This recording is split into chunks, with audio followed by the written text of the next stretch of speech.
아멘. 아멘.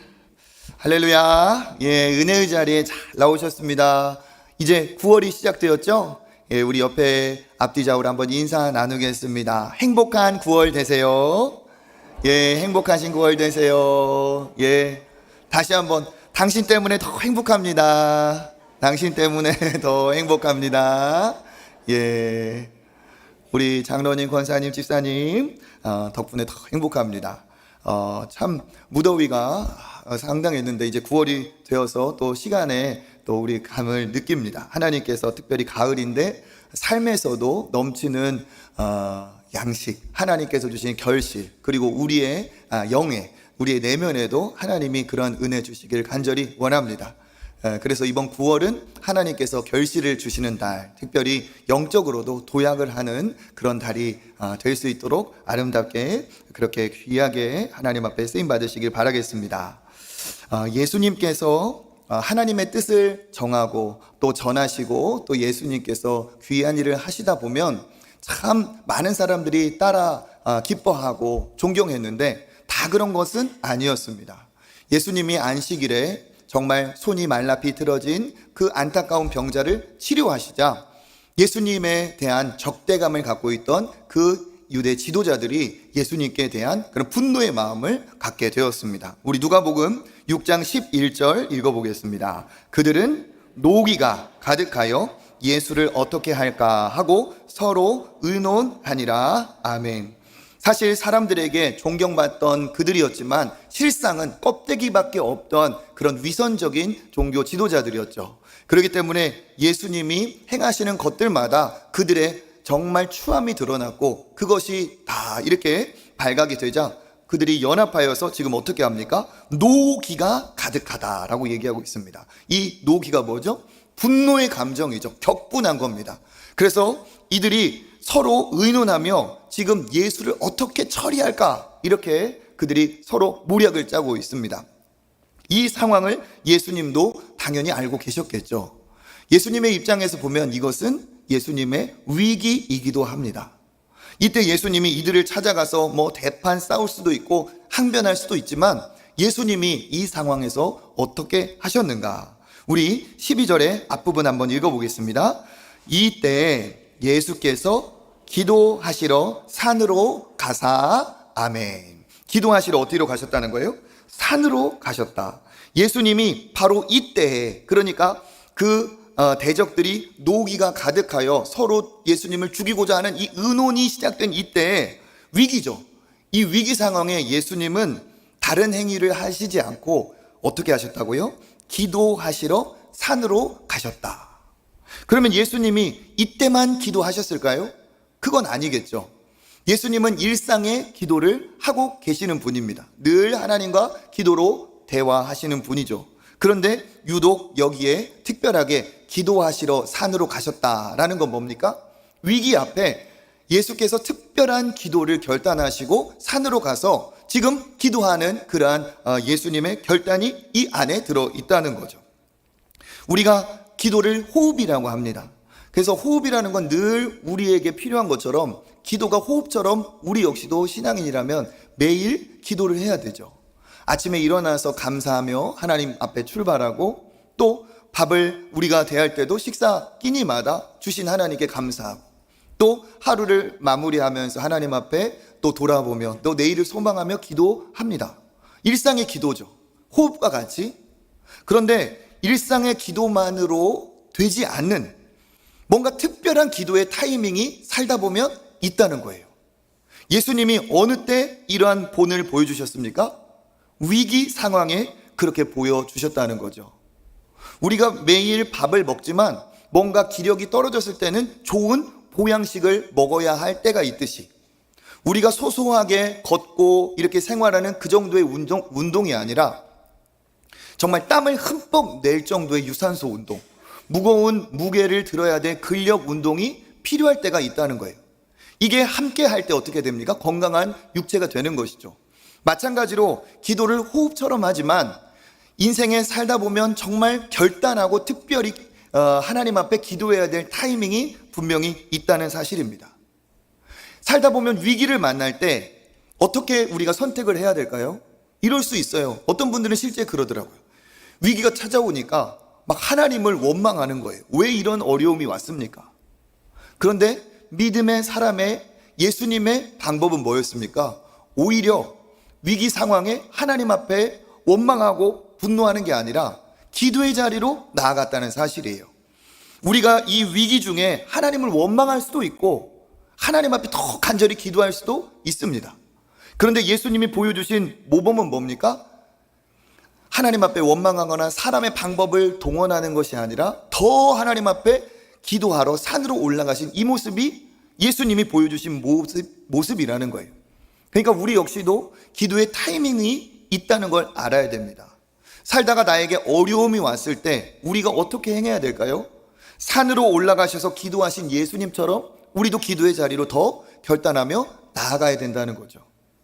예수님이 기도하러 산으로 가셨다 하는 말의 의미는 무엇일까요? 왜 산으로 가셨을까요? 산에 가면 누가 있어요? 아무도 없어요. 뭐 동물 뭐 이런 것들만 있지 사람은 다 종적을 감추었을 겁니다. 산으로 갔다는 말은 무엇입니까? 다 다른 관계를 다 끊어내고 차단하고 그리고 하나님께 집중하여 나아가려고 지금 산으로 가신 거죠. 예수님이 기도하실 때 이렇게 기도하라고 우리에게 가르쳐 주셨습니다. 마태복음 6장 6절 읽어보겠습니다. 너는 기도할 때에 내 골방에 들어가 문을 닫고 은밀한 중에 계신 내 아버지께 기도하라. 은밀한 중에 보시는 내 아버지께서 갚으시리라. 아멘. 예수님이 어떻게 기도하라 하셨어요? 골방에 들어가 문을 닫고 기도하래요. 그러면 거기에는 나 말고 누가 있습니까? 아무도 없어요.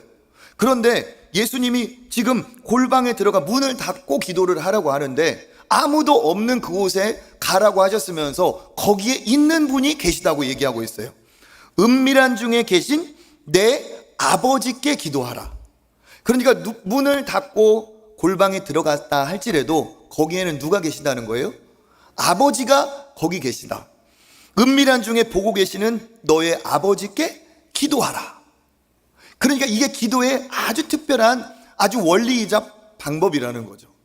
이 위기 상황에 예수님이 어떻게 하셨던 거예요? 골방으로 가서 은밀한 중에 계시는 너의 아버지께 기도하라는 이 말씀 그대로 예수님은 골방의 장소로 산을 찾아가셨고 아무도 없는 그곳에서 모든 사람들과의 관계를 단절하고 하나님께만 집중하는 기도의 특별한 시간을 가졌다는 거예요. 예수님이 어떤 분입니까? 어마어마한 사람들이 그를 따라다니고 있습니다. 그러니까 이 많은 관계들이 있어요. 그리고 예수님께는 사명이 있기 때문에 행해야 될 많은 일들이 있습니다. 그런데 그럼에도 불구하고 예수님이 이 위기 상황에 택한 것은 사람을 찾아가서 해결하고 더 많은 일을 하려고 했던 것이 아니라는 거예요. 오히려 사람들과의 관계를 다 일시정지, 다 차단하고 단절하고 내가 해야 될 일이 많은 것 같은 그때 내 할 일을 오히려 멈추고 산으로 아무도 없는 하나님께로 나아가서 집중하여 기도했다는 거죠. 아이러니한 일이 벌어진 거예요. 그러니까 뭡니까? 그 사람들과 단절된 그 시간이 사람들과의 관계는 끊어진 시간일지 모르겠지만 사람들과의 끊어진 그 시간이 하나님과는 연결된 시간이었다는 거예요.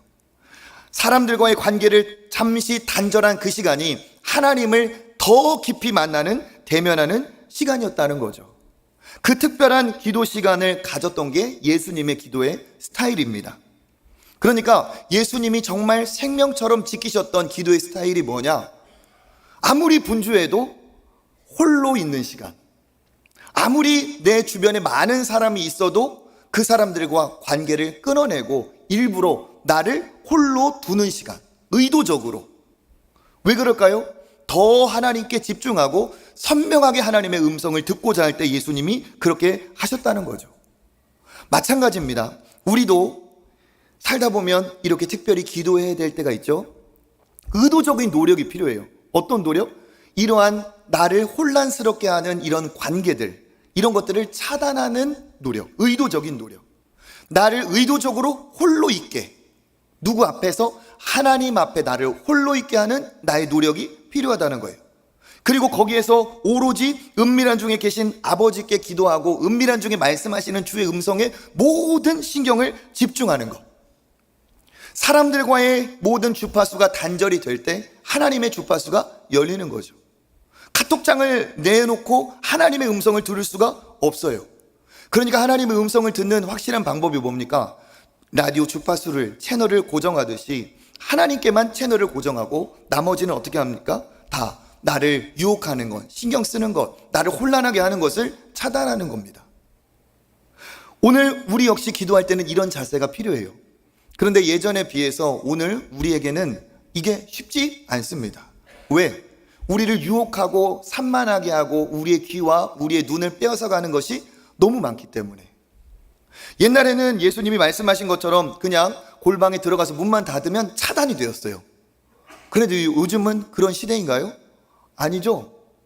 혼자 있는 깊은 침실에도 누군가가 나를 녹화하면서 깨울 수가 있어요. 왜 그렇습니까? 문을 닫고 불을 꺼도 우리의 뭐가 있어요? 이 제일 큰 것이 핸드폰이죠. 스마트폰이 까똑 진동을 막 울리고 하면서 어떻게 돼요? 그래요. 내가 그냥 자야 되는데 이걸 끊어내야 되는데 이것과의 관계도 끊어야 되는데 뭔가를 보고 싶고 계속 내 안에서도 뭔가가 계속 꿈틀꿈틀 거리고 있다는 거죠. 카톡장, SNS, 여러 가지 이미지, 영상, 알람, 진동 이런 것들이 틈만 나면 우리를 홀로 있지 못하게 합니다. 내 눈과 귀를 빼앗아가면서 나를 산만하게 한다는 거죠. 그래서 오늘은 예수님의 시대보다 더 우리의 손, 눈, 우리의 마음을 관리해야 되고 또 관리가 어려운 시대를 살아가고 있습니다. 혼자 있지만 홀로 있는 것이 너무 어색해져 버린 시대예요. 그래서 요즘 젊은이들 가운데, 요즘 학생들 가운데 혼자 있는 것을 견디지 못하는 그러한 현상이 벌어지고 있습니다. 심심한 것을 견디지 못해요. 혼자 뭐라도 해야 되는 거예요. 그리고 그 시간에 내 눈과 내 마음을 어딘가는 빼앗겨야만이 안정이 되는 거죠. 그런데 여러분, 진짜 내면이 건강한 사람은 홀로 있을 수 있습니다. 내가 뭔가를 집중하여 하는 시간은 홀로 있는 시간이에요. 뭔가 아이디어가 떠오르고 뭔가 창조적인 일을 하는 거는 내가 홀로, 나 혼자 나를 그렇게 두었을 때 그런 일이 벌어지는 거죠. 요즘은 그런 것이 어려운 시대입니다. 그러니까 마찬가지로 하나님의 말씀을 우리가 묵상하고 하나님께 기도하는 것도 나를 좀 내가 혼자 두어야 되는데 혼자 두지 않는 시대에 내가 더 치열하게 싸워야 되는 것이죠. 어떻게 해야 됩니까? 예수님이 산으로 가셨던 것처럼 우리 역시 나를 방해하는 어떠한 통로들, 사람들, 관계들 다 어떻게 해요? 잠시 멈추고 차단하고 나를 의도적으로 홀로 두어야 되고 나를 의도적으로 고독하게 내버려 두어야 됩니다. 이러한 상황이 기도의 준비라는 거예요. 하나님의 말씀의 은혜를 받고 싶으면 말씀 앞에 나를 오로지 대면을 시켜야지 다른 것들이 산만하게 해서는 말씀의 은혜가, 기도의 역사가 일어나지 않는다는 거죠. 하나님께 집중하여 나를 산만하게 하는 것들이 사라질 때 하나님의 세미한 음성까지 들을 수 있는 내 영적 지각이 살아나고 주의 세미한 음성까지 들을 수 있는 채널이 열리는 겁니다. 우리가 예전에 듣기 평가 같은 거 할 때 그렇잖아요. 뭐 옆에 기차라도 지나간다. 듣기 평가에서 뭐 A, B 뭐 하는데 막 위에서 비행기가 지나간다. 그런 경험 없으세요? 있죠? 그럴 때 어떻게? 하필 이때 막 비행기가 막 이래요. 왜? 집중해서 답을 찾으려 할 때 다른 소리가 나를 산만하게 했기 때문에. 마찬가지로 우리가 하나님 앞에 다른 소리를 잠재울 때, 하나님 앞에 의식적인 이 노력이 동반될 때 하나님 앞에 이 은혜, 하나님의 기도의 음성을 들을 수가 있다는 겁니다. 그러니까 이건 어떻게 해요? 기도도 처음에 시작할 때는 그러니까 일종의 인내, 절제, 극기 훈련하고 비슷해요. 공부할 때 어떻게 합니까? 공부하려면 앉아있는 것도 연습이 돼야 돼요. 그래서 어른들이 뭐라고 말씀하십니까? 공부는 엉덩이로 하는 거다, 이런 얘기도 해요. 왜? 엉덩이로 이름 써요? 아니죠. 앉아있는 만큼 그 시간이 확보가 돼야 내가 성취가 되는 거예요. 마찬가지로 기도도 여러분 엉덩이로 하는 겁니다. 내가 거기에서 하나님이 내게 말씀하실 때까지 그렇게 처음에는 마치 극기 훈련처럼 그렇게 들으려고 해야 된다는 거예요. 예수님이 어떻게 기도하셨습니까? 누가복음 6장 12절 우리 끝까지 한번 읽어보겠습니다. 이때 밤이 새도록 하나님께 기도하시고 아멘. 이때 예수께서 어떻게 기도하시러 산으로 가셨는데 밤이 새도록 기도하셨다. 예수님도 그러니까 엉덩이로 기도하신 거라는 거예요. 그죠? 밤이 새도록. 예수님의 기도의 방법은 뭐냐? 저녁에 시작해서 자정을 넘어 다음 날이 될 때까지의 기도였다는 거예요. 그러니까 왜 밤에 기도해? 왜 유별나게 그렇게 오래 기도해? 그건 기도를 모르는 거예요. 그건 예수님의 기도의 방법을 부정하는 겁니다. 기도는 잠깐 앉았다가 일어나는 게 기도가 아니고 더 위기다, 중요할 때다 하면 더 오래 앉아 있는 게 기도예요. 그 앉아 있을 수 있는 기본적인 이유는 뭡니까? 간절함이죠. 간절함. 예수님의 기도의 핵심은 뭡니까? 밤새도록 하나님께 기도했다는 거예요. 그러니까 밤새도록은 시간적인 예수님의 방법이고, 그리고 하나님께라는 건 뭡니까? 명확한 대상에게 집중하여 기도하였다는 겁니다. 멈출 수 없는 간절함으로 밤이 몇 시가 되든 상관없이 밤을 뚫고 지나가며 하나님께 집중하여 기도하는 것이 바로 예수님의 기도의 핵심이었습니다. 어떻게 밤을 셀 수가 있었을까? 하나님을 대면했기 때문에 그게 가능했던 거죠. 이게 근데 금방 갑자기 생기는 것이 아닙니다. 오늘 딱 앉자마자 막 기도의 역사가 일어나고 갑자기 어느 날 이런 일이 벌어지고, 그게 아니겠죠. 기도도 어때요? 시간이 필요합니다. 출발, 하나님이 말씀하시기까지 기도하는, 기다리는, 하나님의 음성을 듣고자 매달리는 시간이 필요합니다. 뭐 하지 않고, 포기하지 않고 하나님을 들으려 하는. 그러니까 이걸 여러분 기도를 배우기 원한다면, 기도를 내가 체험하기 원한다면, 내 기도의 문이 열리기를, 나의 기도의 하늘 문이 열리기를 원한다면 어떻게 해야 돼요? 기도의 자리에 나오셔야 돼요. 그리고 나오셔서 있을 수 있는 만큼 버티셔야 돼요. 아, 오늘 해봤는데 안 되네, 내일은 안 와야지. 그게 아니라 오늘 안 됐으면 내일이라도 내가 다시 온다. 반복적으로, 지속적으로. 그리고 어떻게 해요? 그 위기 상황에 특별하게 하나님 앞에 간구했던 예수님의 마음처럼 나 역시 간절함으로 하나님 음성 정말 꼭 듣고 싶습니다, 내가 안 듣고는 절대로 못 갑니다 하는 간절함. 그래서 이 하나님을 갈망하는 것을 시편에 보면 목마른 사슴에 비유를 하죠. 시편 42편 1절 2절 읽어보겠습니다. 하나님이여, 사슴이 시냇물을 찾기에 갈급함같이 내 영혼이 주를 찾기에 갈급하나이다. 내 영혼이 하나님 곧 살아계시는 하나님을 갈망하나니 내가 어느 때에 나아가서 하나님의 얼굴을 배울까? 아멘. 사슴이 목말라서 시냇물을 찾는데 언제까지 찾을까요? 1시간? 2시간? 언제까지 찾을까요? 찾을 때까지 찾습니다. 야생의 그 사슴이 물을 못 찾는다는 건 곧 자기에게는 죽음이죠. 그러니까 그렇게 목숨을 걸고 찾을 때까지 찾는다는 거예요. 그런데 그 뒤에 뭐라고 말합니까? 내 영혼이 하나님 곧 살아계신 하나님을 갈망하나니 어디서 주를 배울까?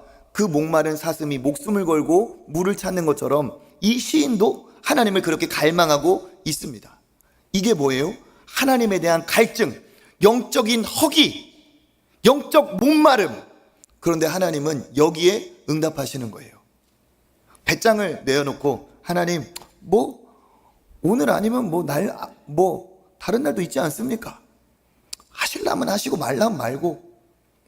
배짱을 튕기면서 그렇게 만날 수 있는 하나님이 아니라는 거예요. 간절히. 제가 예전에 학생들을 이렇게 막 가르칠 때 이게 이제 청소년기가 오고 나도 하나님을 좀 만나고 싶다는 그런 갈망이 생긴 학생들이 있어요. 특별히 수련회 가면은 막 옆에 있는 친구들이 막 눈물이 터지고 막 그러니까 나도 은혜 받고 싶은 거예요. 한 아이들 몇 명이 저를 찾아왔어요. 공통점은 뭐냐? 모태신앙. 찾아와서 목사님, 저도 진짜 답답합니다. 오늘 내가 하나님 진짜 음성을 듣고 싶고 나도 하나님 만나고 싶고 나도 저애처럼 눈물도 흘려보고 싶고 진짜 하나님을 체험하고 싶습니다. 어떻게 해야 될까요? 저한테 찾아왔어요. 제가 뭐라고 대답하겠습니까? 무슨 비결이 있어요? 앞줄 3번째 짜리 방석을 깔고 앉아라 뭐 이런 거 있어요? 없어요. 그렇지만 비결은 한 가지예요. 뭐냐? 간절히 하면 된다. 네가 지금 목사님을 찾아온 것 너무 잘했다. 오늘 하나님이 너한테 역사하실 것 같다. 오늘 하나님 만나기를 바라며 간절히 찾아라. 그러면 하나님이 주실 것이다. 하나님 앞에 나아가는 사람의 기본 자세가 바로 간절함이라는 거예요.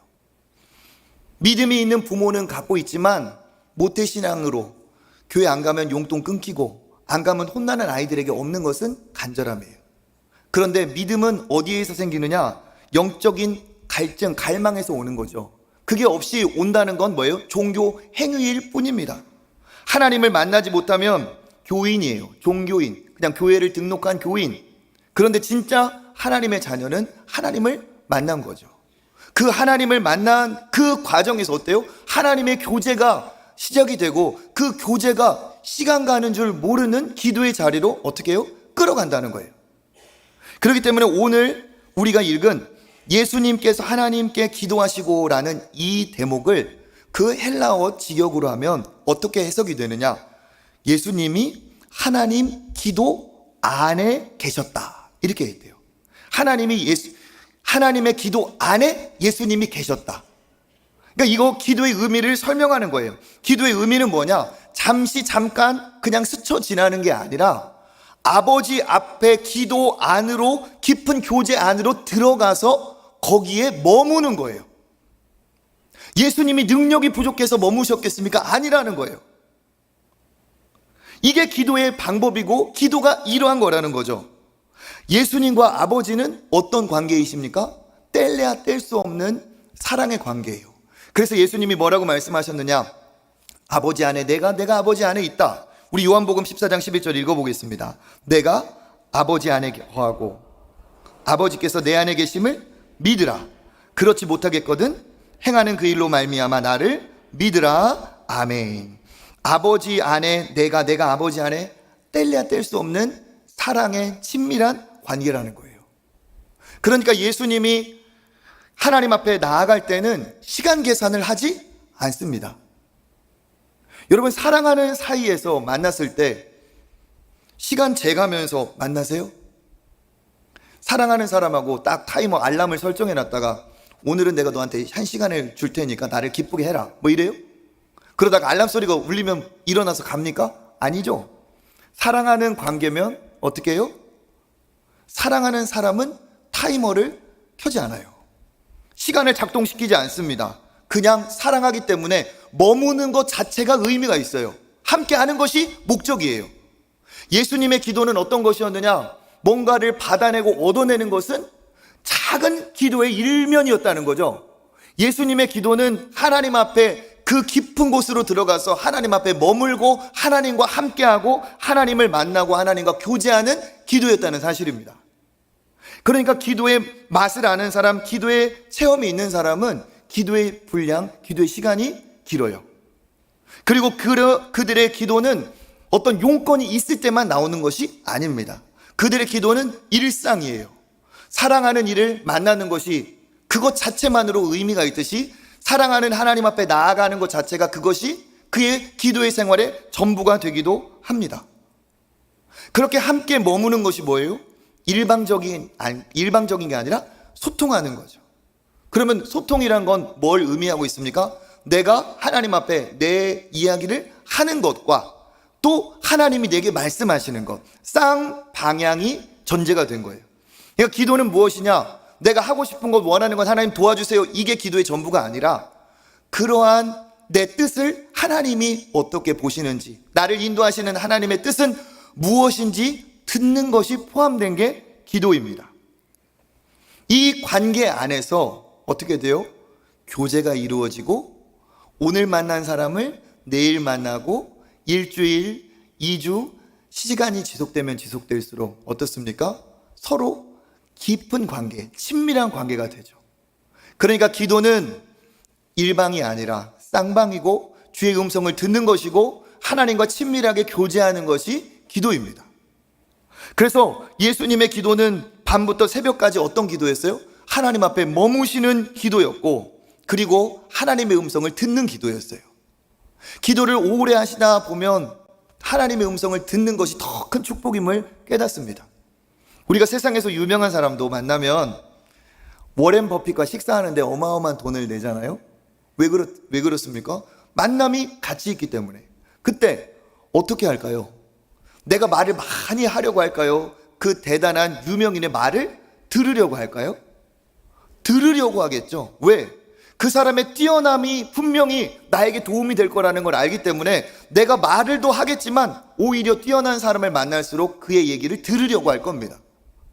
그러니까 진짜 믿음의 사람은 어때요? 하나님께 들으려고 더 노력을 한다는 거예요. 아버지가 내게 말씀해 주시기를 원하는 거예요. 내게 문제가 있고 내게 어려움이 있지만 그 문제를 해결하는 것 이전에 주님이 내게 찾아오셔서 내게 뭐라고 말씀해 주시기를 원하고 갈망한다는 거죠. 그런데 어떤 일이 벌어지느냐? 그때 하나님이 내게 찾아오시고 내게 감동을 주셔서 눈에 눈물이 터져 나오게 하고 내가 언젠가 봤던 것 중에 생각도 나지 않는 그 구절이 내 마음에 생각나 꽂히면서 사랑하는 딸아, 사랑하는 아들아 하면서 내게 은혜의 감동을 주시는 그 타임이 있다는 거예요. 그러면 어떻게 되느냐? 하나님 계시는구나. 하나님이 내 기도 듣고 계시는구나. 그거 한 가지만으로 모든 문제가 사라져버려요. 왜? 문제가 해결되지 않아도 문제가 사라진다니까요. 왜? 하나님 계신 것 확인했으니까. 내 아버지 계신 것 내가 확인했으니까 사랑하는 딸아, 사랑하는 아들아, 이 음성 하나로 그것으로 그냥 기도가 완전히 모든 응답이 된 거나 다름이 없습니다. 하나님을 대면하는 것이 이 깨달음이 되고 성장이 되고 변화가 돼서 이렇게 하나님을 대면하는 사람은 어떻게 돼요? 하나님을 닮아가고 예수님을 닮아가요. 하나님을 닮아가는 그 시간, 그 기간이 길어지면 길어질수록 그가 예수님의 모습을, 예수님의 형상을 보여주게 되어 있어요. 그래서 말씀의 사람, 기도의 사람에게 드러나는 성품 중에 여러 가지 하나님의 의로움, 아름다운 사랑, 온유함, 이런 것들이 드러나게 되어 있어요. 그러니까 진짜 여러분 생각해 보세요. 기도의 사람들 보시면, 진짜 믿음의 사람들 보시면 그분들의 표정이 온유하고 참 그가 부드러운 것을 볼 수 있어요. 왜? 그 부드러우신 온유하신 하나님을 대면했기 때문에, 그 하나님과 깊은 관계 안에 있기 때문에. 그렇죠? 거울을 한번 보세요. 하나님을 대면할수록 내 표정이 바뀐다니까요. 그런 은혜가 여러분에게 있기를 축복합니다. 그렇게 예수님께서 밤이 새도록 그렇게 기도를 하신 이것이 저는 우리 교회에도 그런 아름다운 모범이 되고 따라가는 모델이 되었으면 좋겠습니다. 우리나라에 하나님께서 은혜를 주신 것 중에 한 가지가 뭐냐? 사경회예요. 사경회. 예전에 처음 선교사님들이 100년, 130년 막 이때 그 전에 오셨을 때 우리나라가 얼마나 어려운 때였습니까? 농사를 막 지어도 일제강점기 다 뺏어가 버려요. 그러니까 노력해도 아무런 의미가 없는 거예요. 그러니까 어떻게 하느냐? 죽지 못해 살고, 특별히 가을 거지가 끝난 농한기가 되면 남자들은 전부 다 모여서 술, 담배, 도박, 불쌍한 여인들 홀로 가정을 지키는 이러한 비참한 시대가 그때였어요. 그때 선교사님들이 오셔서 그 농한기를 그렇게 소모적으로, 그렇게 정말 안 좋은 방법으로 보내는 것을 이거 고쳐야겠다 해갖고 어떻게 했느냐? 모아서 하나님의 말씀을 가르치기 시작했어요. 짧게는 일주일, 농한기, 보통 2주에서 3주까지도 그렇게 말씀을 가르치면 어떻게 되느냐? 그들이 일주일 동안 하나님의 말씀을 듣는 거예요. 말씀을 들어. 그렇게 말씀을 듣고 한 주가 가고 두 주가 가면 그들이 어떻게 되었을까요?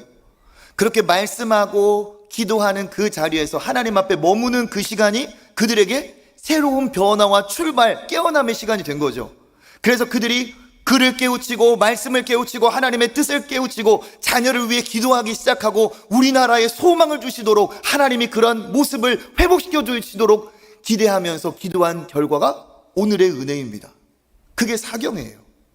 하나님 앞에 머무는 그 믿음에 우리 부모님들이 계셨기 때문에 오늘 이와 같은 은혜의 시대가 온 줄 믿습니다. 점점 신앙생활이 편리해져 가고 있어요. 이게 좋은 것일까요? 우리의 삶이 편안해지는 건 좋은 것이라고 말할 수 있을지 모르겠지만 신앙생활이 편리해지고 있어요. 점점 번거롭다 여기며 압축하고 생략하고 있어요. 예전에 한국교회 다 금요일마다 뜨겁게 기도하는 금요철회가 있었고 저녁 예배 다 있었어요. 그런데 어떻게 합니까? 저녁에 무슨 이 번거롭게 하냐, 시간 효율적으로 사용하자, 오후로 당긴다. 그렇게 오후 예배 만들었어요. 그러다 어떻게 됩니까? 오전에 예배 드리고 오후 예배 드리니까 이 겹치는 것 같은데, 이거 밥 먹고 또 한 거 이게 무슨 의미냐, 한 번으로 합치자, 그런 분위기예요. 새벽에 기도 번거롭다, 점점 편리하게 신앙생활하고 그런 시대예요. 그런데 여러분, 그게 성경적일까요? 그게 진짜 내 영혼을 살리는 진짜 좋은 선택일까요? 아니라는 거예요. 너무 신기하게 몸에 안 좋은 것들은 왜 이렇게 맛있는지 모르겠어요. 그렇죠? 그런데 내 몸에 진짜 좋은 것들은 맛도 없고 밍밍하고 쓰고 막 이래요. 그런데 어떻습니까? 맛은 없지만 그걸 먹어야 건강해져요. 우리가 어떻게 건강을 유지합니까? 우리 몸을 잘 고이 보존하는 방법이 뭡니까? 침대에서 일어나지 않고 되도록이면 힘을 쓰지 않고 편하게 사는 겁니까? 아니죠. 오히려 몸을 귀찮게 구는 거예요. 무거운 것도 들었다 놨다가 엘리베이터 탈 수 있지만 몇 층이라도 단지 걸었다가 앉았다 일어났다라 이런 거라도 해야 어떻게 돼요? 우리의 근력이 유지가 되고 더 건강하죠. 우리를 살리는 건 우리를 편안하게 해주는 게 아니라 우리를 귀찮게 하는 것들이에요. 영적으로도 우리가 깨어있다면 뭐예요? 왜 새벽에 나가? 왜 밤에? 왜 주일에 한 번이면 충분하지? 그것도 안 가는 날보다 가는 날이 많으면 그것으로 충분하지. 이런 시대이지만 그것이 절대로 영적인 건강이 아니라는 사실입니다. 진짜 우리가 예수님도, 그 전능하신 예수님도 밤을 새서 기도하셨는데 우리가 뭐라고, 우리가 무슨 능력이 있다고 앉았다 일어난 것으로 일주일에 한 번 예배 드린 것으로 모든 것 다 했다고 할 수가 있겠습니까? 아니라는 거예요. 예수님도 위기에 기도하셨습니다. 그리고 그 기도한 대가가 뭐였어요? 13절 읽어보겠습니다.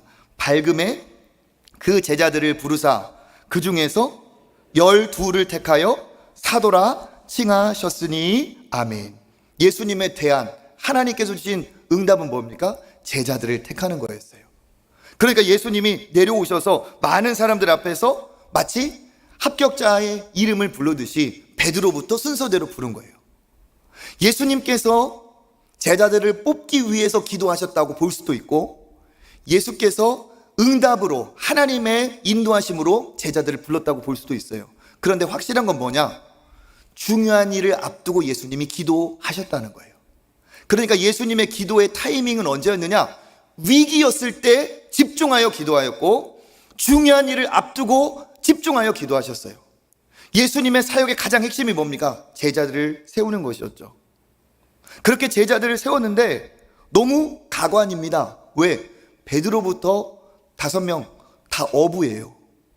어부는 어떤 사람입니까? 거친 바다에 살면서 거칠어진 사람입니다. 말보다는 행동이 빠른 사람, 생각하지 않고 말하는 사람, 행동하는 사람이에요. 그러니까 좋은 제목이라고 할 수가 없죠. 게다가 마태는 세리입니다. 세리는 로마하고 친한 사람들이에요.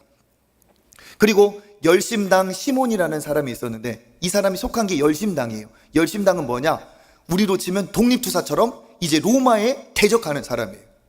그러니까 그 제자 중에 단순하고 막 이렇게 행동밖에 없는 어부들이 상당수였고, 그리고 이 마태 세리와 시몬은 이념적으로는 원수관계였어요. 끝까지 사람들이 12명 모여 있습니다. 어떻게 감당하시려고 이 사람들을 뽑은 거죠?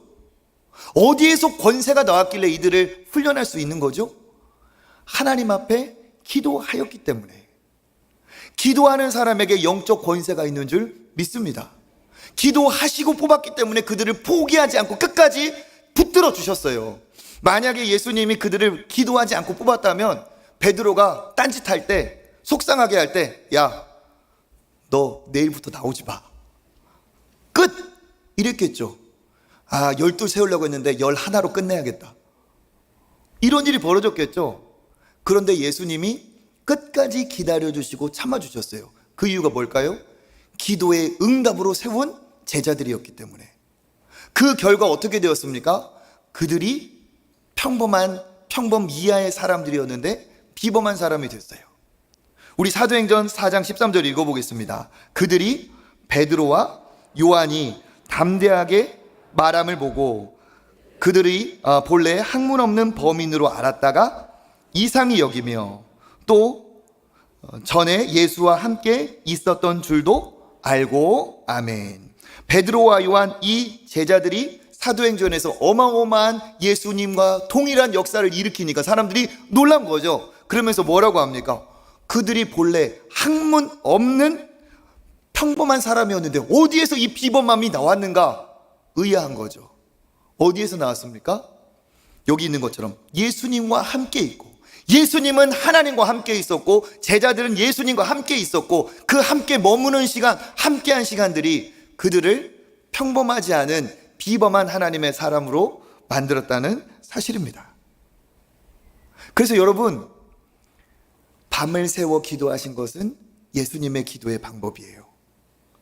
새벽에 기도하신 것은 예수님의 방법이에요. 오늘 우리가 편하게 가자, 쉽게 가자, 기도를 생략하자, 이건 성경적인 방법이 아니라, 예수님의 방법이 아니라, 우리가 하늘의 권세를 경험하는 방법이 아니라 오히려 더 영적으로 쪼그라들어가는 그러한 악한 길이라는 거죠. 오히려 우리는 말씀대로 회복해야 됩니다. 제가 예전에 학생들을 지도할 때 마지막 날은 그래서 진짜 밤을 새서 기도를 시켰어요. 해 뜨는 거 보는 거예요. 저녁부터 시작해서 한 7, 8시간 합니다. 그리고 그 뜨는 해를 보면서 같이 컵라면을 먹어요. 그러면 아이들이 막 그 승리, 그 기쁨이 막 넘쳐나요. 목사님, 우리가 진짜 기도하다가 날을 샜네요, 그러면서 하는 거예요. 2박 3일 하는 수련회도 줄이자 하는 시대에 제가 여름에는 3박 4일을 했어요. 고등학생 다 데리고. 공부 다 잘하는 애들입니다. 포기한 애들 아니에요. 그런데 이게 재밌어요. 첫날은 약간 어떻게 해요? 좀 덜 익은 것 같아요. 고구마로 치면은 이게 푹 눌러보잖아요. 그러면 이렇게 젓가락이 들어가야 돼요? 안 들어가야 돼요? 예, 첫날은 들어가는 듯 하다 안 들어가요. 생둥이요. 그러다가 두 번째 날이 되면은 좀 들어가요. 조금 깊이 들어가. 근데 아직 뚫리지는 않았어요. 그러고 2박 3일은 끝나요. 근데 세 번째 날이 되면 어떻게 되는 줄 알아요? 두 번째 날보다 더 강력한 하나님의 임재와 은혜가 있으면서 고구마로 치면 어떻게 돼? 그냥 푹 들어가듯이 하나님의 임재, 은혜를 경험하는 거예요. 이틀과 3일이 달라요. 여러분, 새벽에 기도하는 사람과 기도의 자리에 있어 본 사람과 없는 사람이 다르다는 겁니다. 하나님 앞에 머무는 시간, 물도 가스불을 켜고 내가 거기에 전원 스위치를 올린다고 해서 물이 바로 끓는 게 아니에요. 라면 하나 끓여 먹으려고 해도 어떻게 합니까? 아무리 화력이 좋아도 어떻게 해야 돼요? 그 끓는 점까지 도달하는 시간이 필요한 거예요. 하나님 안 계신 게 아니에요. 하나님이 내 기도 외면하고 계시는 게 아니에요. 하나님은 내가 주님 앞에 머물기를 원하십니다. 만나자, 함께하자. 그 과정에 내가 영적 온도가 올리고 희미하던 음성이 점점 선명해지고 하나님의 은혜를 체험하는 역사가 일어난다는 사실입니다. 제가 오늘 이 말씀을 이렇게 전하니까요, 이렇게 생각하시는 분들이 있을 겁니다. 야, 목사님이 내일부터 특별 새벽기도 한다더만 완전히 노골적으로 대놓고 하는구만. 야, 작정했다. 의도를 가지고 저렇게 설교해도 되나? 그렇게 하시는 분들이 있을 겁니다. 다른 교회는 있지도 않은 가을 특별 새벽기도, 다른 교회는 있지도 않은 금요철야. 하필 그냥 오고 싶은 사람만 오면 되지. 온 가족은 내붙여가지고 애들까지 다 오게끔 저렇게 귀찮게. 그런 분 계십니까? 의도를 가지고 하는 말씀 맞아요. 잘 들으신 거예요. 그런데 여러분, 목사에게 뭐가 의도가 되어야 될까요? 저나 여러분이나 기도하는 사람 되는 게 제 의도예요. 오히려 제가 말씀을 전했는데 오늘 목사님의 말씀의 의도를 모르겠는데 하면 설교 제대로 못한 거예요. 뭔 말인지 못 알아듣겠다 하면 그건 설교를 제대로 못한 거예요. 그런데 말씀을 듣고 보니까 저 의도가 이거구나, 설교 잘한 겁니다. 오늘 말씀의 의도는 기도의 사람이 되자는 겁니다.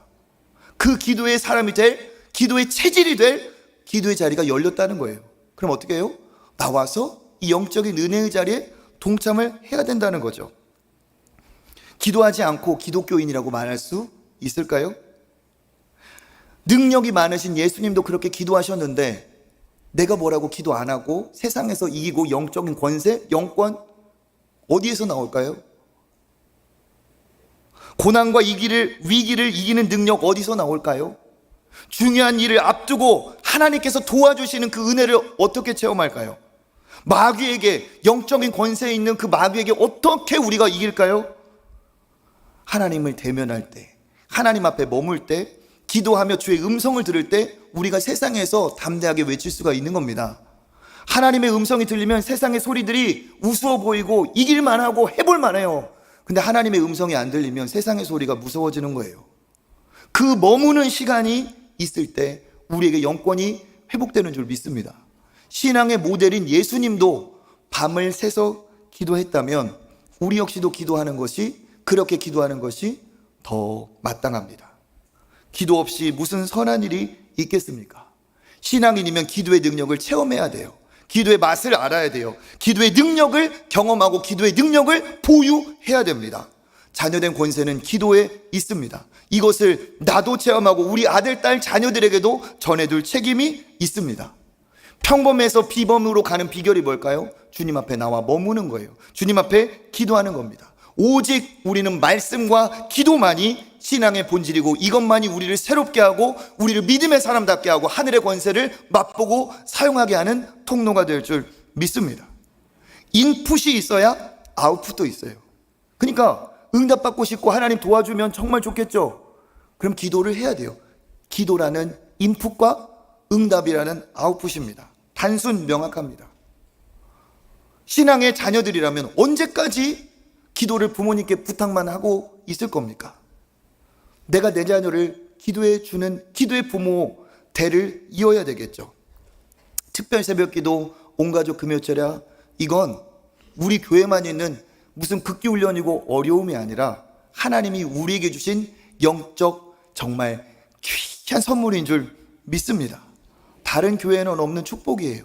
그리고 여러분 오시는 강사분들 보세요. 만약에 이 바깥에 광고하면요 엄청 많이 와서 사모하며 보고 싶은, 듣고 싶은 그런 좋은 강사분들이세요. 일부러 외부에 광고를 별로 안 했어요. 왜? 여러분들이 주인공이 되시라고. 먼저 여러분이 은혜 받으시라고. 특별히 두 번째 주도 꼭 오시기 바랍니다. 그날 제가 말씀을 전하니까 꼭 오세요. 저를 포함하건 포함하지 않고 유명한 강사 맞습니다. 여러분 주님 앞에 머물 때 은혜가 있고 회복이 있고 영적 권세가 있습니다. 이 영적 권세를 여러분의 것으로 누리시는 저와 여러분 되시기를 주님의 이름으로 축복합니다.